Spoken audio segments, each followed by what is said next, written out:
Pasca penetapan DJT anggota legislatif Kota Makassar yang akan mengikuti pemilihan legislatif 2019, KPU Kota Makassar melakukan sosialisasi kepada sejumlah caleg perwakilan partai terkait spesifikasi alat peraga kampanye APK yang dapat disebarkan.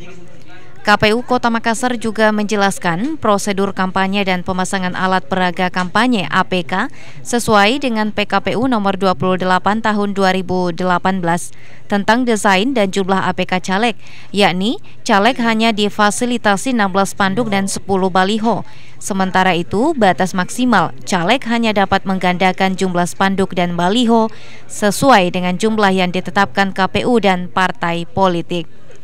KPU juga mengingatkan kepada seluruh caleg Kota Makassar bahwa ada 18 ruas jalan yang menjadi larangan untuk memasang APK, salah satunya di Jalan Nasional, Provinsi, dan Jalan Kota.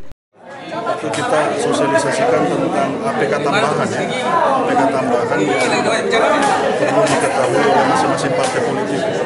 APK tambahan itu baliho 5 dan spanduk 10 di setiap kelurahan. Tetapi itu dibuat oleh masing-masing partai politik, sisa nanti desainnya itu disampaikan dulu ke kami.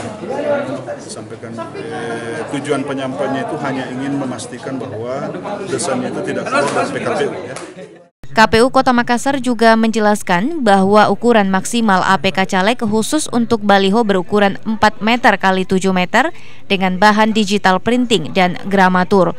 Sementara spanduk berukuran 1,5 meter x 7 meter dengan bahan digital printing dan gramatur.